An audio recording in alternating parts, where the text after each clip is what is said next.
Hello YouTube, this is Cooking Components again. Today I have here this lovely Cougar Power Supply. It has a very nice powder coated shroud. Beautiful.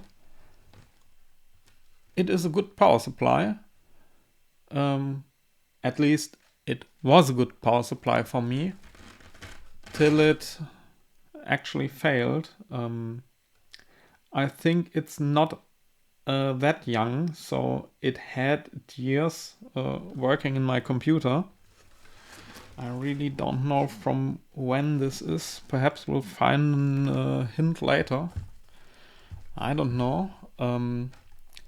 But yeah, it stopped working. Or yeah, actually it is kind of working. You can turn it on.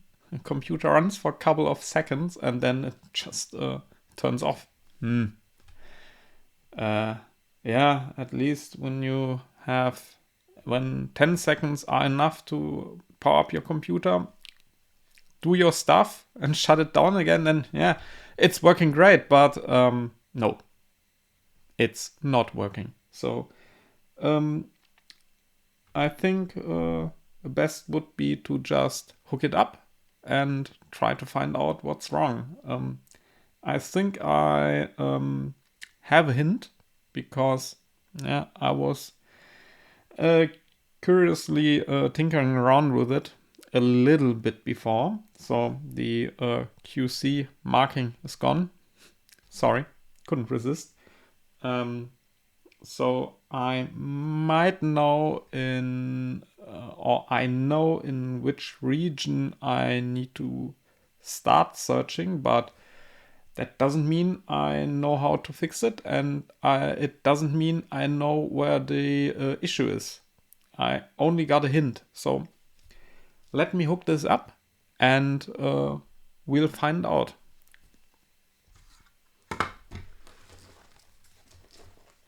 So, very important for this task, a test unit.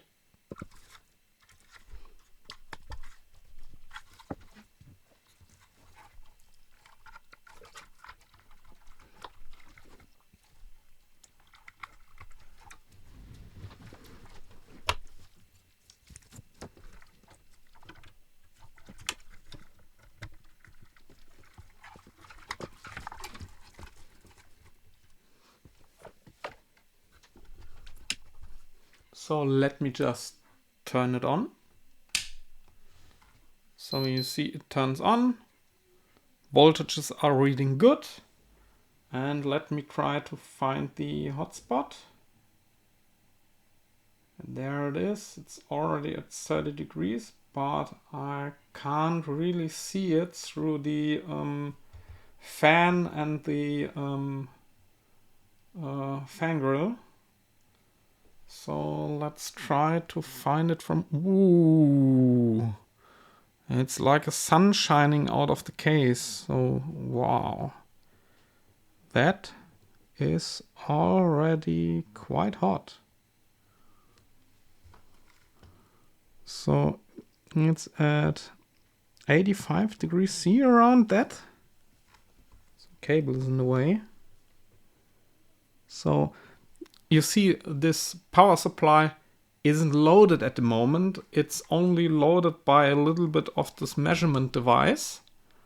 And still there's a component getting really hot inside. And I've seen temperatures above 100 degrees C before. So it's already at around 90 degrees. I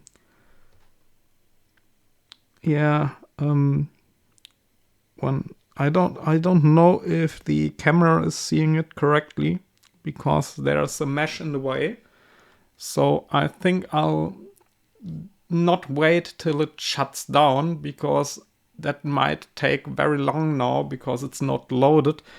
But I think when we take it apart, we can see the problem better. So let me just try this.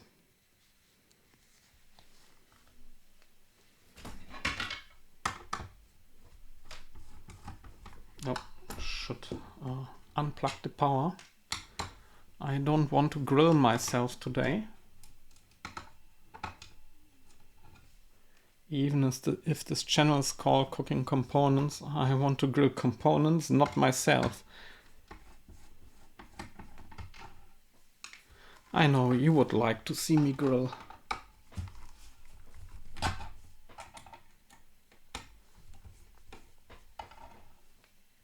So a small disclaimer, don't do it yourself, because there may be capacitors inside here that are charged to a potentially lethal voltage. So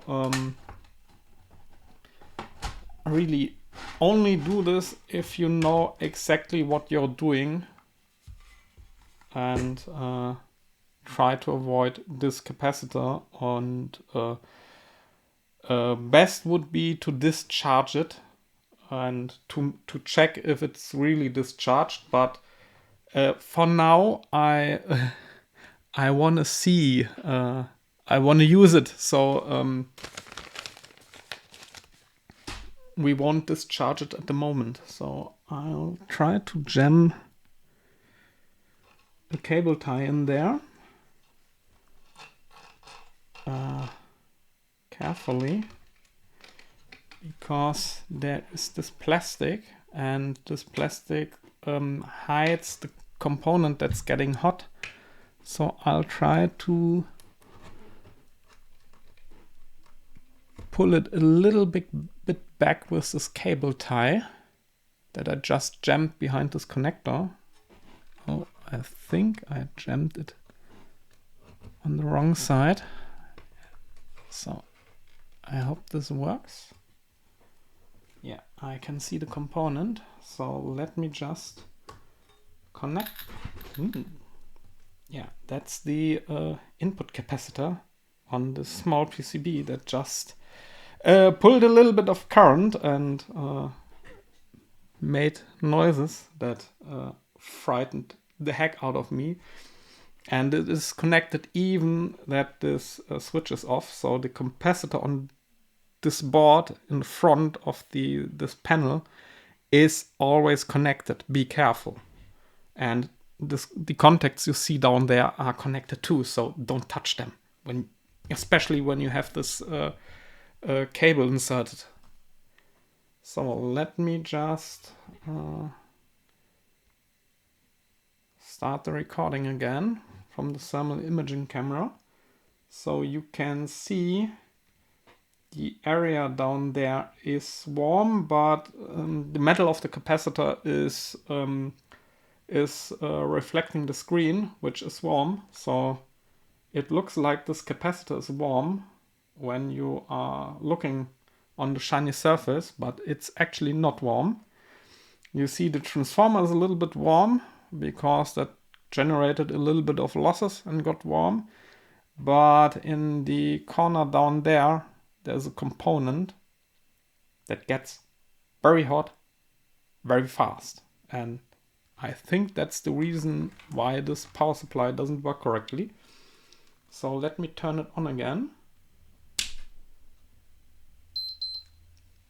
Oh, and you can see the temperature rise. Oh, it's rising, and it's rising fast. 45, 50, 55, 60.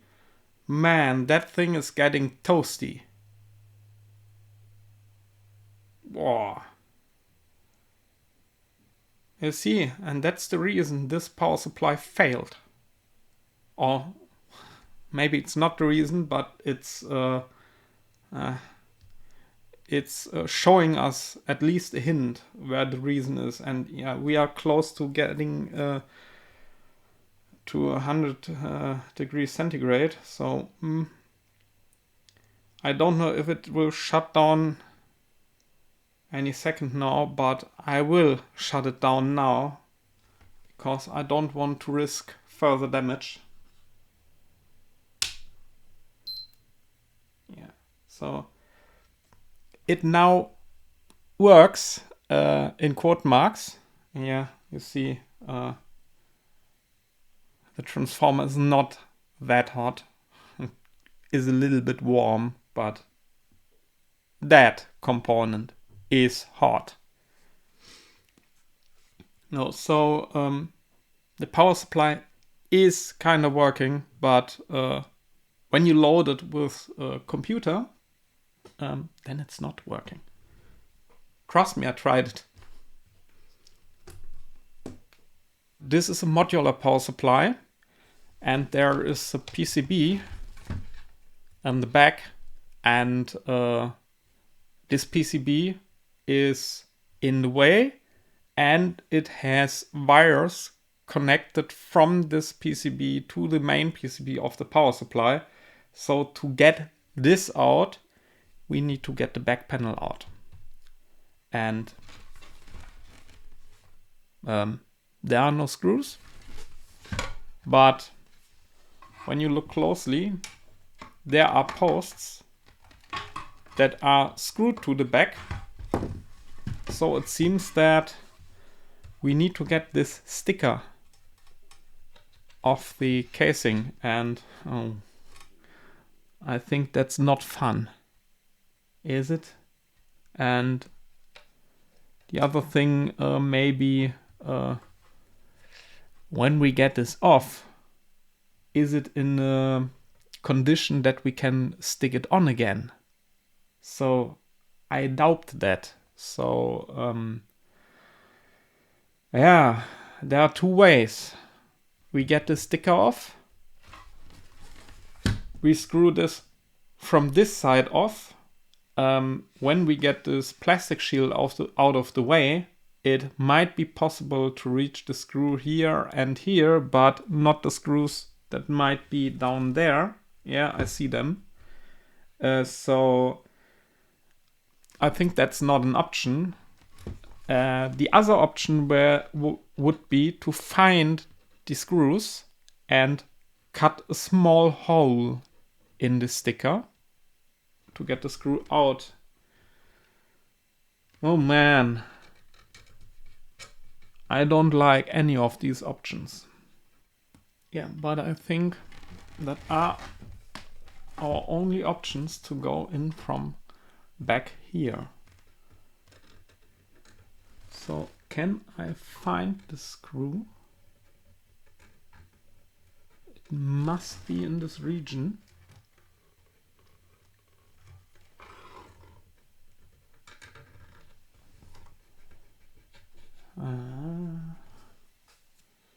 I need something small to poke on it.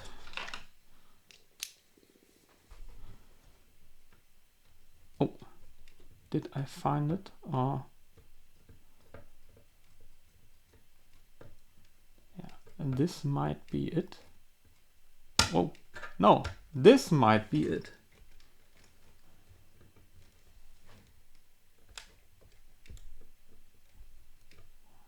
I don't know exactly. Perhaps poke a little bit with a Phillips head. Oh yes, I found it. I can turn it. This somehow ruins the aesthetics, but there's nothing we can do about it. Poor sticker. Okay, next screw.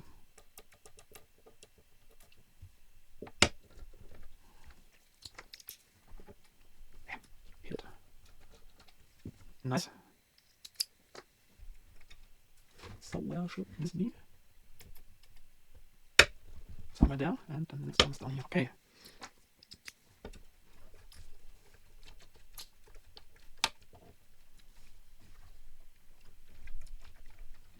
Remove the screw?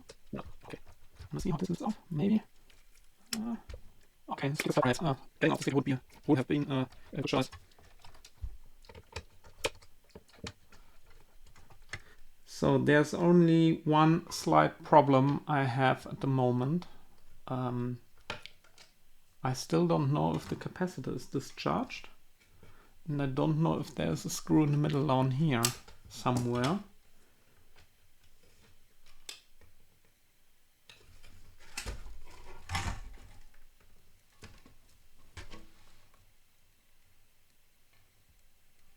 No, I can't see a screw.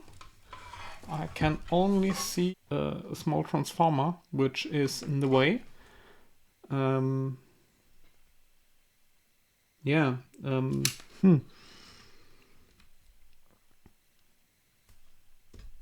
How can I figure out if this capacitor is completely discharged? I don't have an idea. It should be discharged because the power supply was on and I turned it off by disconnecting it from the power grid. So it should be at least mostly used off. What kind of power supply is this? Is this only 230? No, it's 110 to 240 volts. So it should be at least discharged or under 110 volts, but that's still lethal. Okay, but I need to get this this PCB out. It feels like it's still somewhere held down. It doesn't feel free to move.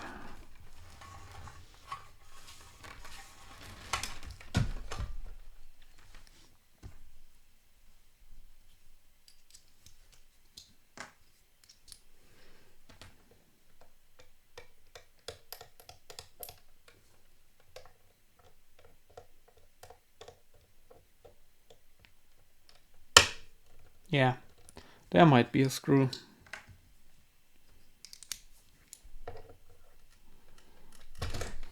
No? Yes.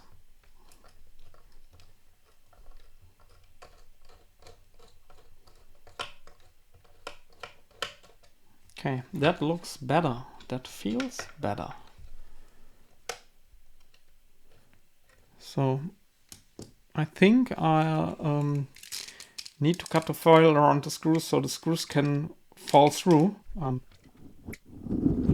might not be able to get the PCB out because we can't push it back because the transformer's in the way.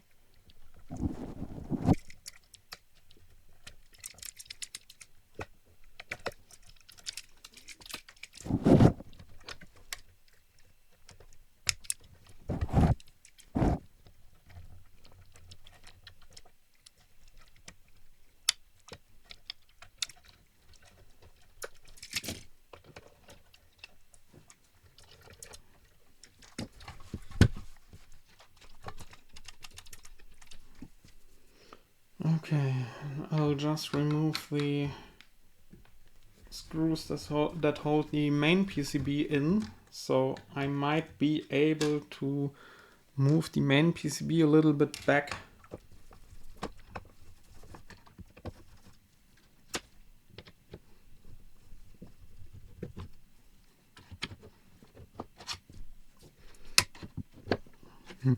How to get that screw?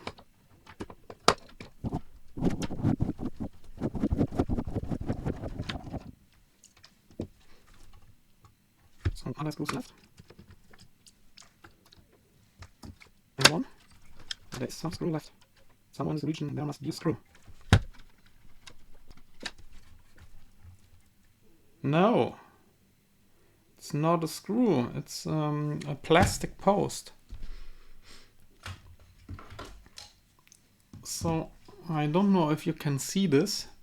So there is a small plastic post. There it is. That one. That needs to be compressed to go down through the board. So I'll try that now.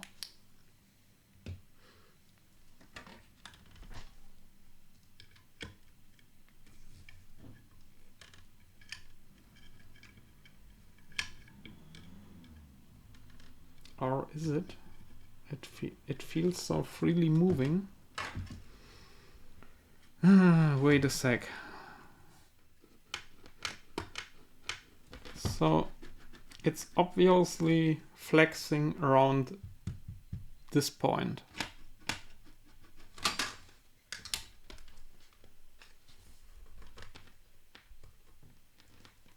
So there is a screw somewhere which we can't see. Let me try to get the cables out of the way. Maybe we need to cut these cable ties.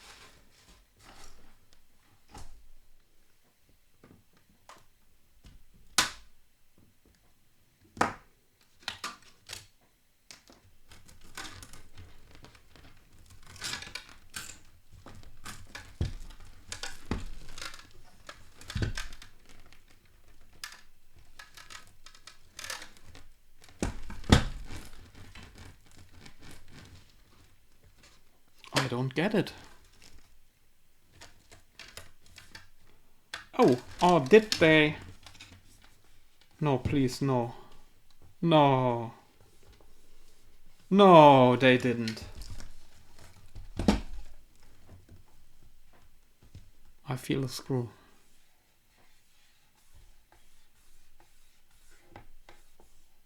I feel a screw down here. They really don't want us to get in.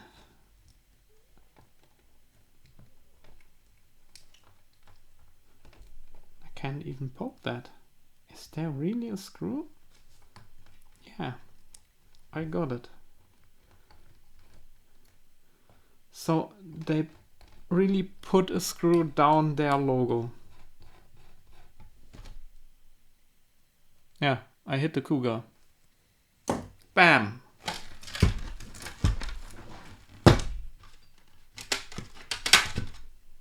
That looks like moving.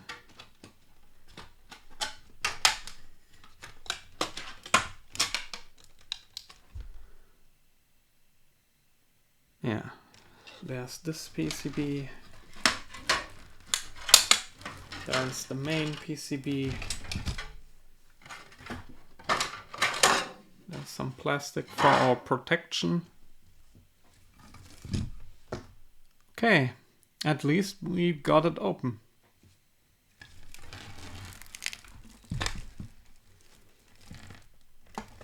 So there's the bad capacitor. Let's check that. Is there still voltage?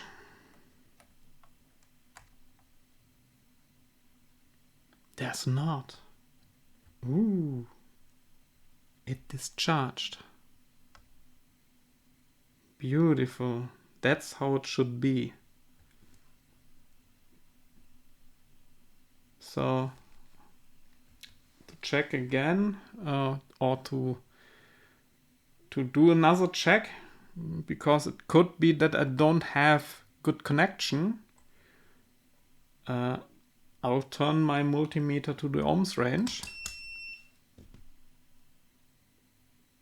And you see the standard behavior of a multimeter that is charging up a capacitor. So slowly the resistance decreases. So yeah, I think we're safe. I don't see any other big capacitors, so I hope it's all good. Nothing. Nothing.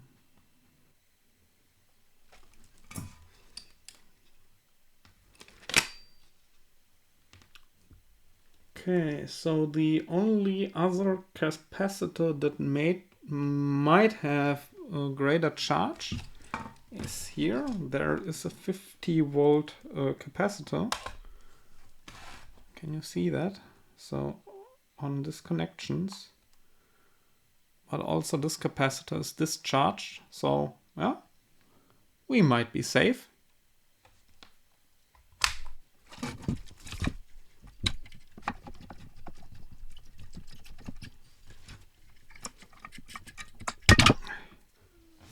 Okay. That's a nice detail you don't see on every power supply. The mains input connection is not soldered in. You can disconnect it. That's nice. So I can put this shell away and take a close look at this board.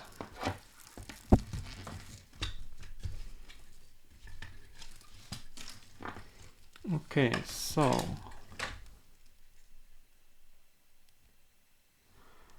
on the back side, I don't see a hint on any failed components. So for my looks, this is a nice layout board. There is, on the first glance, no hiccup, no bad soldering, no jumper wires or something. Looks okay. So maybe only there's a small resistor that's a little bit off and looks hand soldered. So maybe they changed a component on the last step, or had to solder it again because it wasn't soldered through the normal soldering process. So they fixed that up. Okay, that's not a problem. I don't see burn marks or discolored components. What is on the other side? So down here, that's the part that's getting hot. And around that part, I also don't see any discoloration or burn marks on any components. And it was a working or kind of working unit, so I wouldn't expect a dead component or a component with burn hole or clear markings. So I think we need to investigate deeper. So the first idea would be to find out what this component does. And maybe this gives us a hint where we should look closer. Other points to check would be like this capacitor. This might be a bootstrap capacitor, which stores a little bit of low voltage power to supply the switching components on the high side of this power supply, or the logic components to start up the power supply. If this is flat, then it might prevent the power supply from powering up correctly. If it has a high leakage, it might always drain a lot of power out of the power supply of the switching components. And if this power is generated by this device, then this device has to do heavy lifting and might get hot, for example. So yeah, we'll need to find out what this component does. There is a close-up.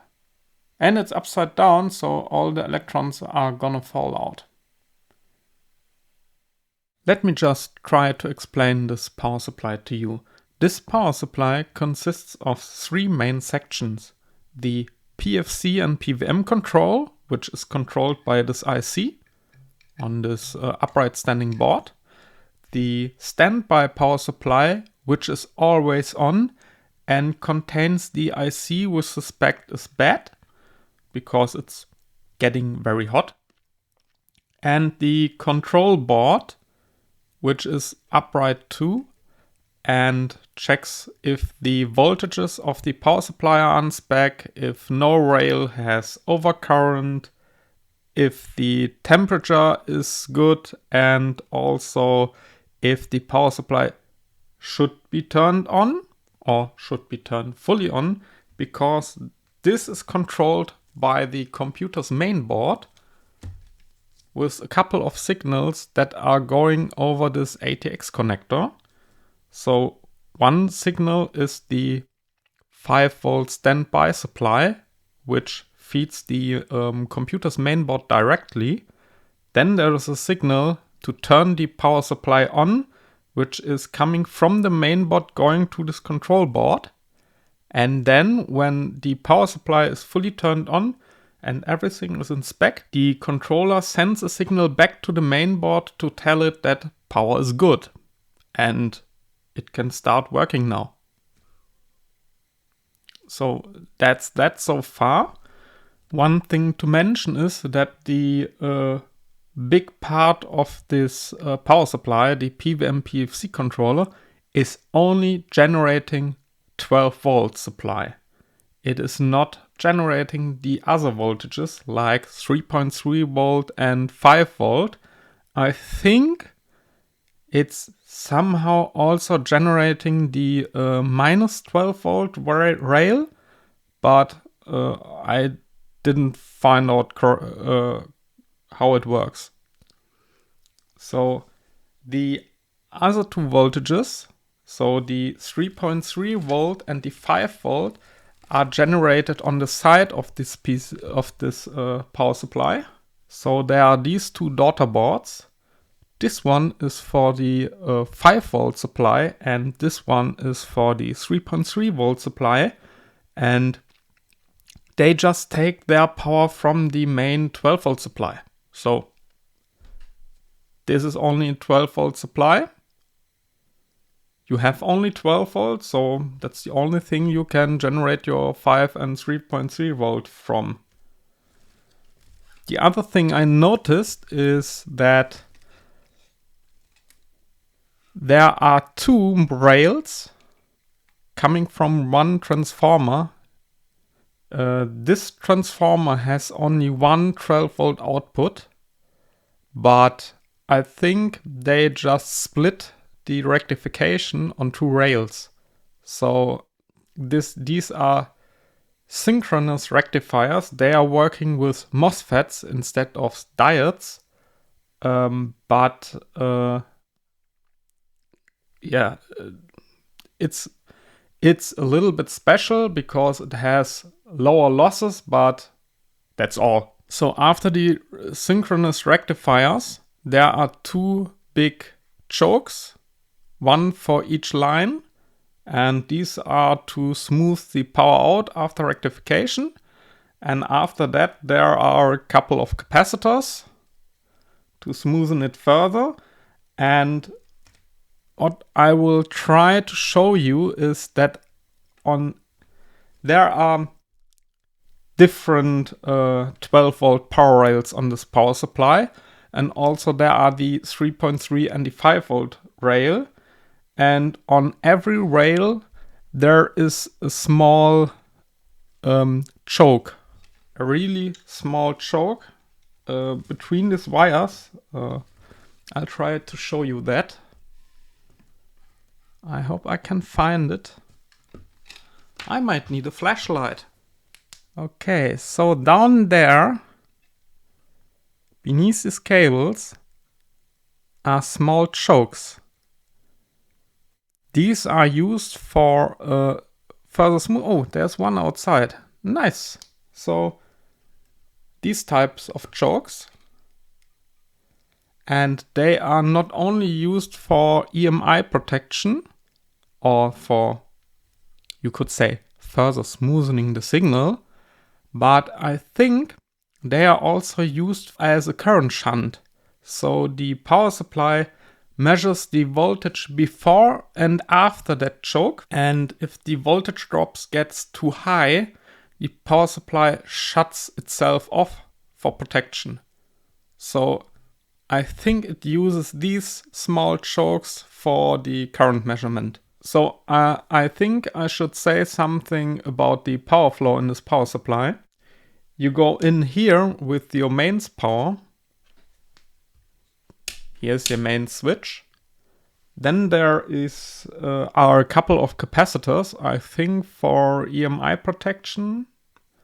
There's a choke on the power line, also for EMI. So then your power cables go down to the PCB. Luckily, they are using connectors and not only soldering. So that makes debugging a little bit easier. Go back on there. Okay, I think I broke it. Nice. Then you're going through your fuse into more filtering. After that, there is the bridge rectifier, which feeds the bulk capacitor somehow through this PFC circuit. I think there's a diode bypassing the PFC because this capacitor is always charged. So even if the PFC is not working, this capacitor is charged, or otherwise the standby power supply wouldn't be working because it is only fed by this bulk capacitor. So the PFC is doing power factor correction, which means when you rectify an AC waveform, you get still a sine wave, but the bottom part is flipped up. And when you charge a capacitor with it, it will only take charge when the waveform is at its peak.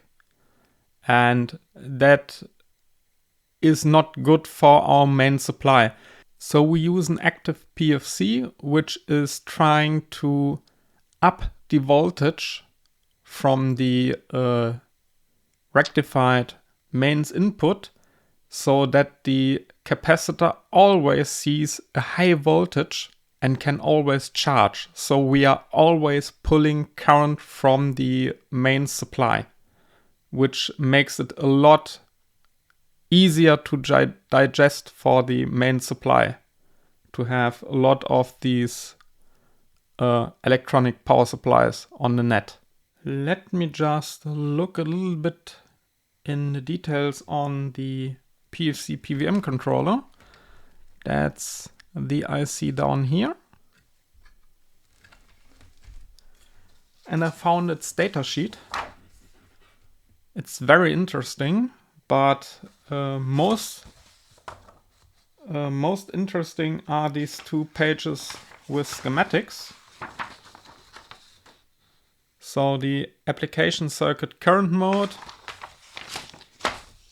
and the application circuit voltage mode.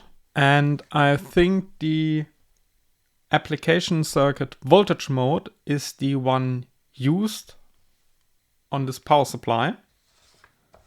So let me just compare it a little bit.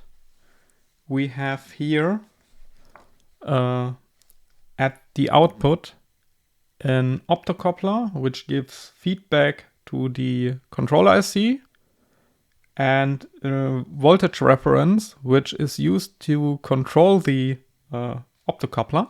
And what's not really given in this schematic is that this square here and the square here are used as symbols for jump between this and this connection. So these parts are connected.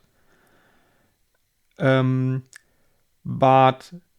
this circuit would mean that the power supply is only working if it can get feedback from the side.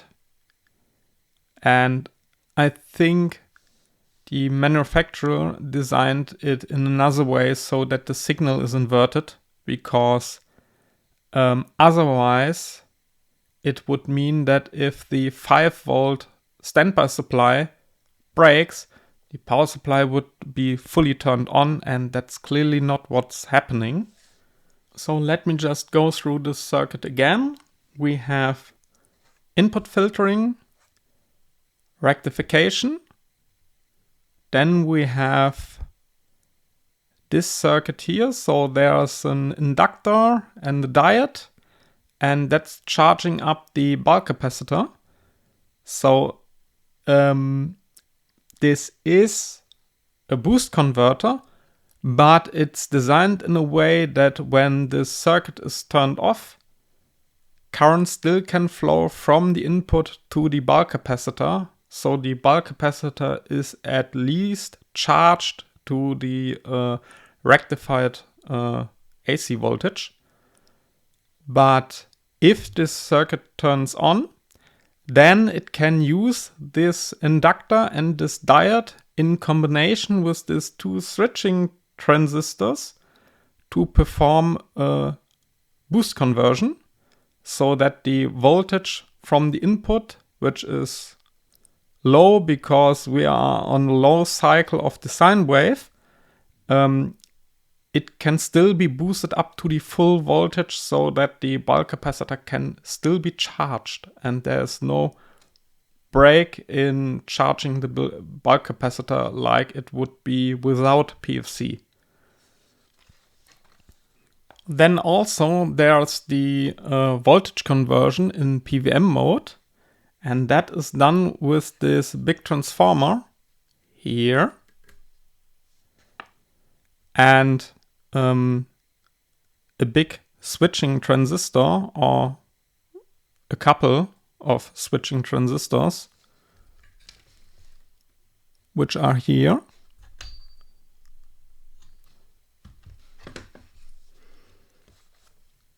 And then after that we have a rectifying circuit, which in this case is active, as I said before, because it is using MOSFETs, not Schottky diodes.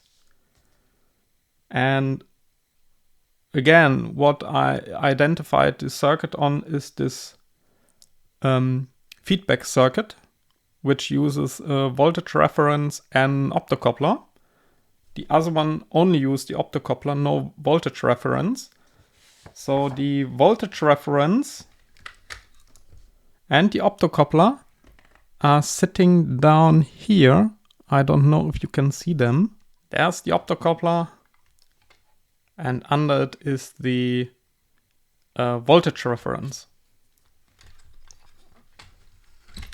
This optocoupler is the only way to send a signal from the secondary side or the low voltage side to the primary side, the high voltage side.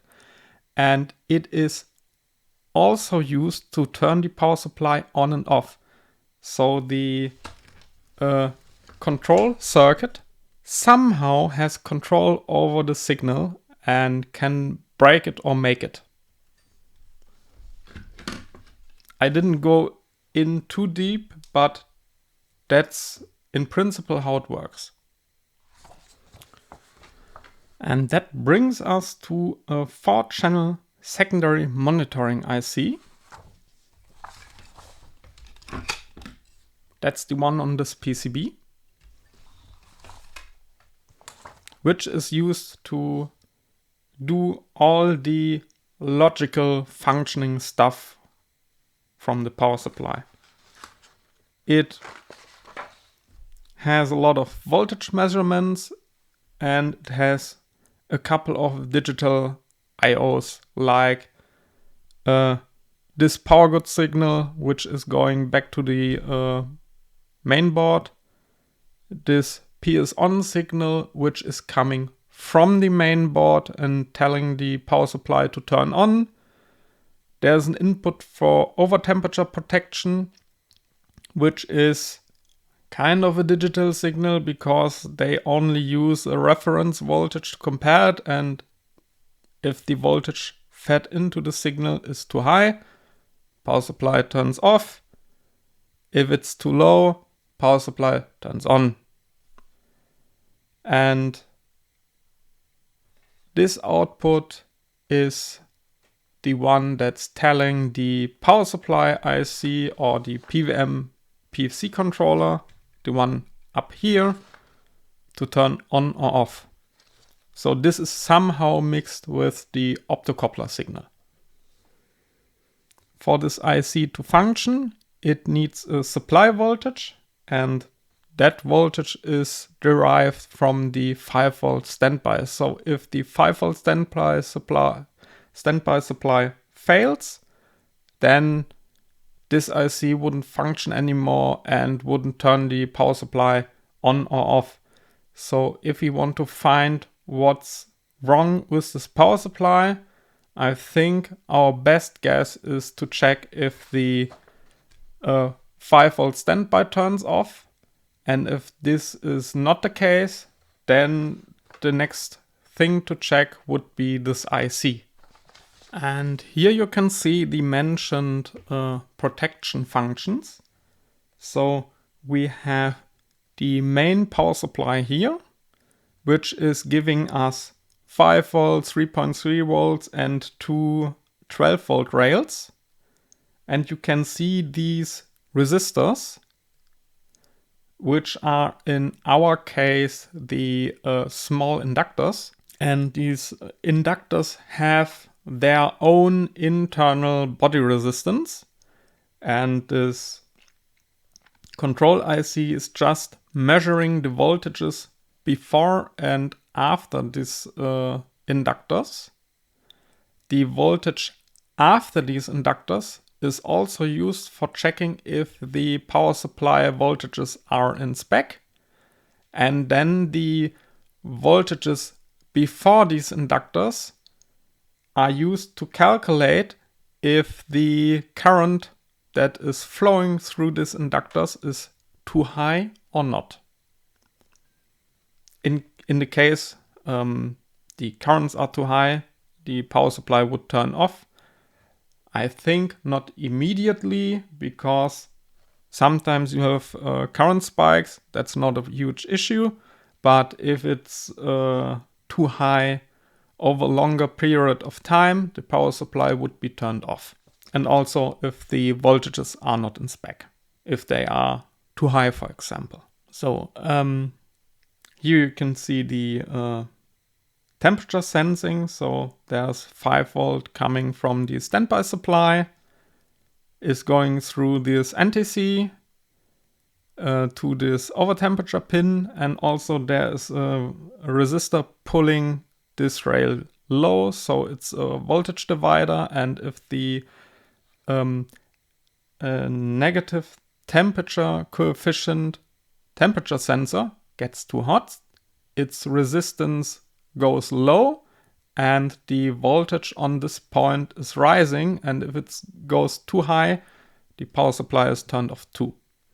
So then there is this fault protection output, which is also used to turn the power supply on and off. And this is connected to the optocoupler photodiode and to the 5 volt standby supply. And somewhere in between is also the feedback circuit, but this is only a schematic for this IC and not for the whole power supply. So that's not in here, but it will also be in here in the case of this power supply. So if all the signals are good, so not too high current, not too high voltage, not too high temperature, and the mainboard sends the PS on signal, then the FPO signal will be turned low to power on the power supply. And now the last component, the 5 volt standby power supply. That's the IC down here, which is getting too hot. It's kind of a fully self-contained power supply module. That's the part down here in the schematic, which contains the most parts of this power supply you need. So it contains the logic, it contains the voltage measurements, it contains the switching transistor. That's all inside here. And so it only gets connected to the inductor and the negative supply rail, and gets a capacitor and feedback from the secondary side. That's all it needs. So you feed in power, it goes through the transformer, goes through this IC and back to the supply. That's it.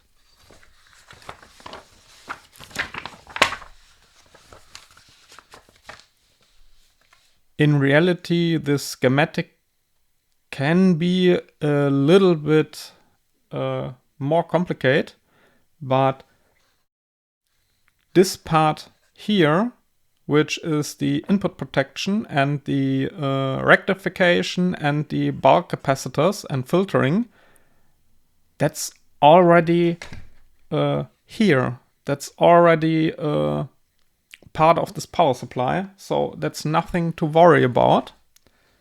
We have a small transformer. That's the black one down here. We have a rectification diode. We have an capacitor and a filter. I'll show you that later. We have a feedback circuit which sends a signal over the optocoupler. And that's it. That's all what's needed for this 5 volt standby power supply. So that's all it is. This small IC, an optocoupler, voltage reference, output capacitor. I think this transistor casing down here contains a Schottky diode for rectification. The transformer, obviously. And that's most of it. That's our 5 volt standby power supply. So next thing I'll do, and I already connected, is I'll measure the voltage on the bulk capacitor, and I'll measure the voltage on the output of the 5 volt power supply on its bulk capacitor or bypass capacitor. And then we'll see if the bulk capacitor gets charged and the 5 volt standby power supply could turn on, and if the 5 volt power supply is working, or if it's not working, and when we can repeat the failure of this power supply, we will perhaps see what is failed. Is the input side failed? Is the output side of this 5 volt power supply failed? Or maybe it's working and we need to dig a little bit deeper into the power supply, like this controller IC. I don't know. We'll find out.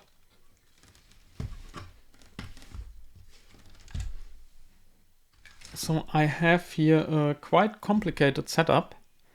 I want to use the PCB outside of the casing, but I noticed that there are some connections to ground which might be needed. So I soldered a wire on here and brought it back to the casing and also connected it to the case. But at the last moment I decided to try to use my benchtop power supply first and not go to the AC line, because I want to be careful. I love my life and don't want to waste it. So I have this big old emergency stop button here, which I can use to turn off the power. And I have the ground and the positive and the negative connection connected to the power supply, and through this wiring connected to my benchtop power supply. But the earth and the ground are connected because on a normal mains power supply or power outlet, the neutral and the protective earth are connected too. They're not connected in a socket, but they are later connected in your main circuit breaker box. So the other connections I did are this one on the back to the bulk capacitor, and this one goes to the output capacitor of the standby power supply. So that is this green capacitor, which is used as output capacitor of the standby power supply and its transformer. So on this wiring, we can check what's happening with the bulk capacitor. And on these two wires, we can check what is happening to our standby power supply. And the last thing in the chain is our power supply tester, which will not only turn on the power supply, but also check the power supply output voltages for us. And yes, I switched to the yellow gloves again to protect myself. Okay, let's try to get everything in the shot and turn it on. And I hope this bloody Volcraft multimeter works again.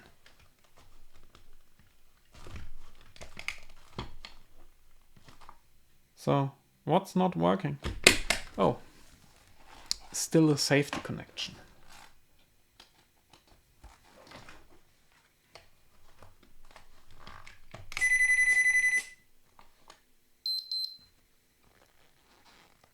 Whoa, what the fuck? 382 volts? On a bulk capacitor, is this correct? Whoa! The PFC is working great. I only have 60 volt input voltage. I swear. Wow. I'm glad I'm wearing gloves. Yeah, and we have 5.16 volts on our standby line. So, till I'm not sure if there were really 380 volts on this bulk capacitor, I just switched the multimeters around.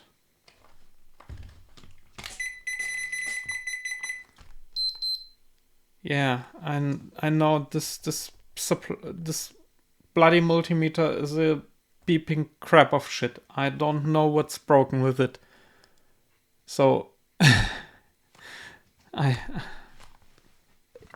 beeps like you have a jack in the 10 current setting and you are on the voltage setting, so it should warn you, but there's no jack in it. Okay, so we really have 382 volts on this capacitor, which I'm glad to wear gloves. We have our 5 volt standby, and we have our voltages on our display. So the 5 volt is there, 12 volt, 3.4, negative 12 volt, positive 12 volt the second rail, and 5 volt standby. And also this meter is telling us that after 310 milliseconds, the power supply reported a power good signal.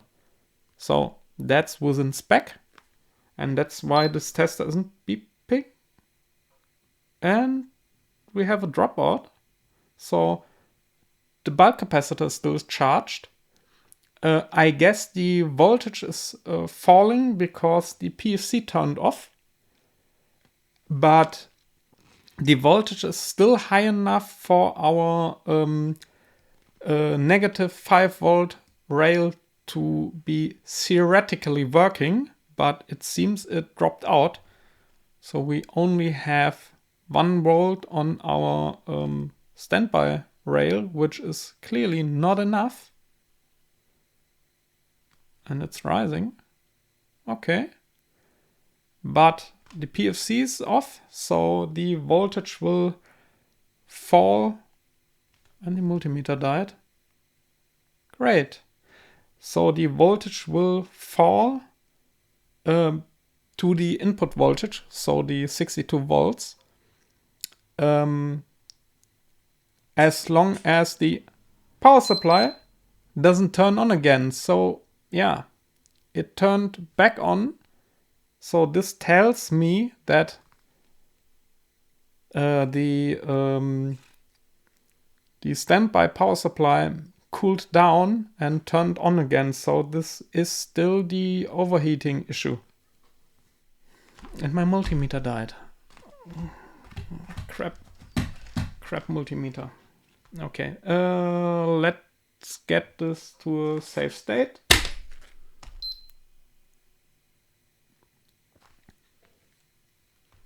And I'll turn off my power supply completely, and we will wait till this capacitor is discharged. And when I remember correctly, there's a discharge circuit in the PFC controller, so it should kick in at some low voltage. Yeah, I think it kicked in.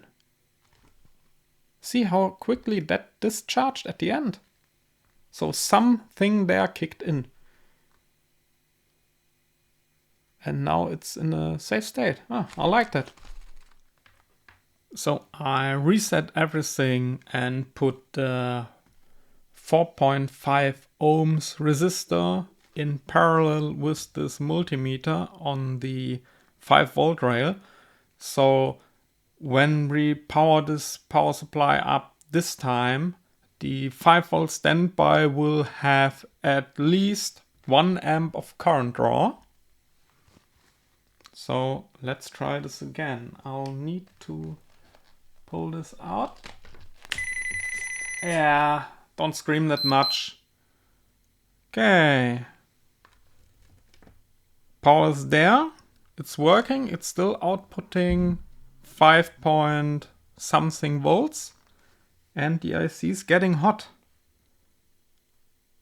But I really don't know if it's getting hot quicker than last time. Maybe a little bit. I would have expected more, because now it's loaded down a lot. Okay, we are already at 59 degrees C, so we are getting a lot faster hot. So yeah, 110. Oh, and it turned down. So last time we were already very close. And you can see the 5 volt supply is gone, but the bulk capacitor still has 320 volts in it. So it's not the bulk capacitor or the voltage on the primary side that's missing. It's the voltage on the secondary side that's missing. So clearly this 5 volt standby supply has turned off. And it's not one of the other parts that turned off. Sure, the PFC turned off because it's not getting a signal from the secondary side, from the power supply controller. Oh, it turned on again. Oh, scary shit. How hot is it? Oh, 85 degrees, so it seems to be turning on again at 80 degrees C. So maybe we have produced a primitive kind of a blinker, because it will turn off again every second. Yeah, it turned off. Wow, it's blinking. Nice. 95 degrees C, 90 degrees C, 85, 80, 75, yes, 75, 70, when will it come back? 65, will it come back? 60, 60, and it turns on again. So, yeah, let's change that component. We have replacement parts.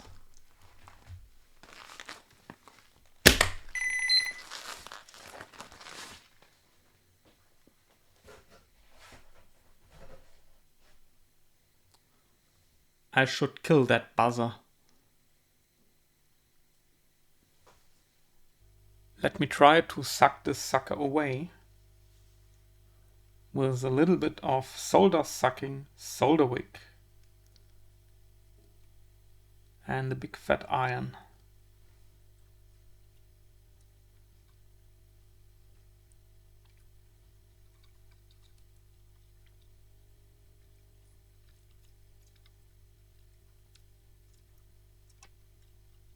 That's a lot of solder.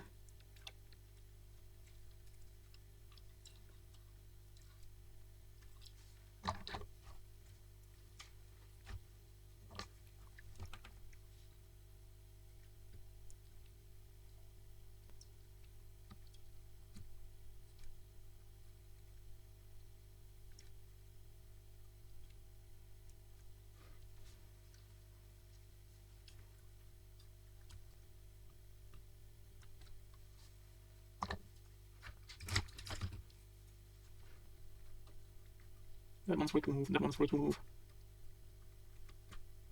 That one not really. Nope.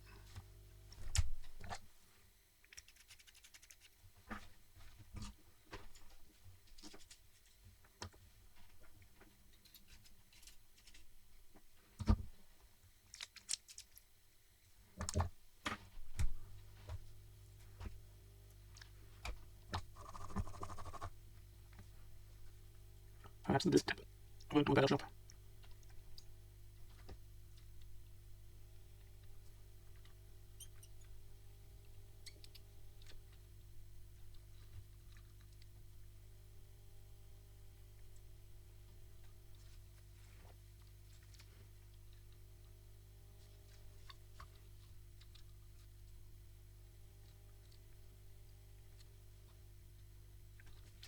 It doesn't want to come out.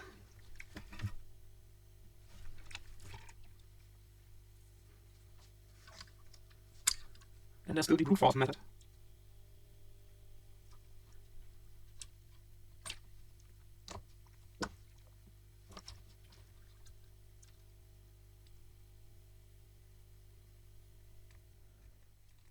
So on the left you can see the old IC that I just desoldered. And on the right you see the new ICs I bought. There's a slight difference in the logo, but I think that's okay because I got this data sheet from the manufacturer and it has the same logo, so it seems they changed it in the last years. I don't know if you can read the date code on this IC, but it's 13th week of 2011 on the old one and 21st week of 2021 on the new one. So there's a little over 10 years between these ICs, and in this time, yeah, maybe just the manufacturer decided their old logo isn't good enough, so they changed it, and yeah, at least it's not an obvious fake. Okay, a little bit of transport damage in the packaging. Let me just straighten these pins. And also the pins often are not aligned, so they can be put in by hand. They are aligned for machine installment of these ICs, so they need to be bent a little bit anyways. Let me just put that IC in there.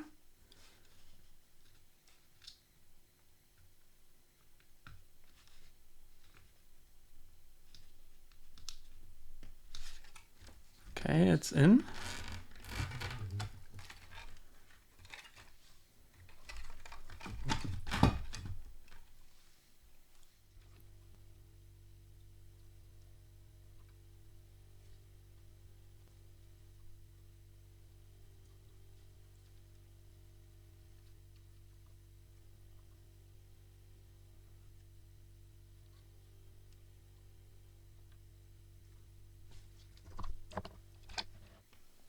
A beautiful new IC this is.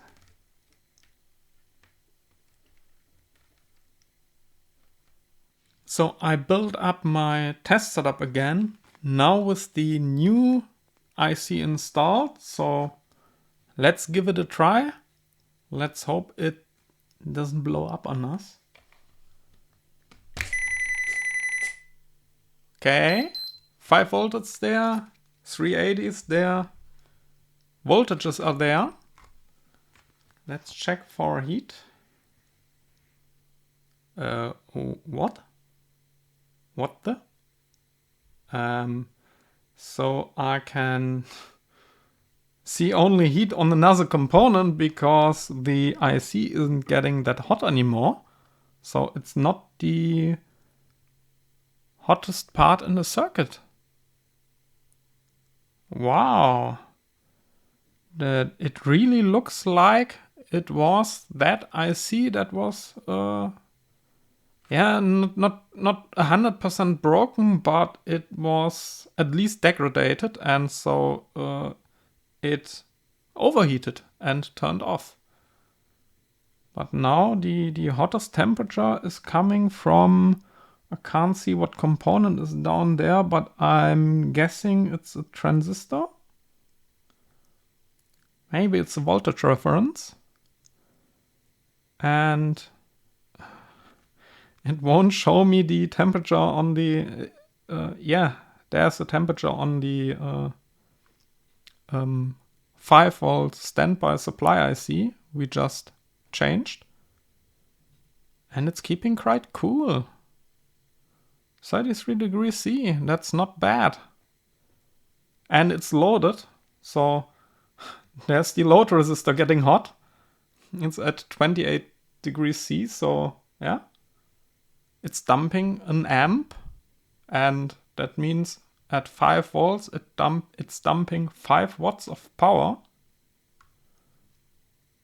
And our switching IC isn't getting hot anymore. And the reference is a lot hotter. And other components too, so yeah. That looks like a fix. Beautiful.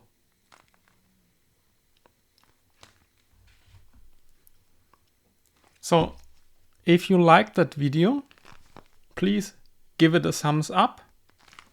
Like, share, subscribe, all the good stuff. And I hope to see you on my next video. Can I do it? Yes, I can do it. Bye. That's really hard with that gloves. No, not working. Easy. Not with that gloves.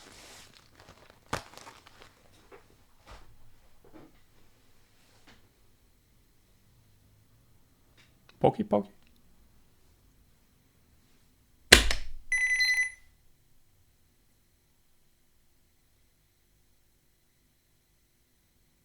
That's a quick discharge. Wow, didn't expect that.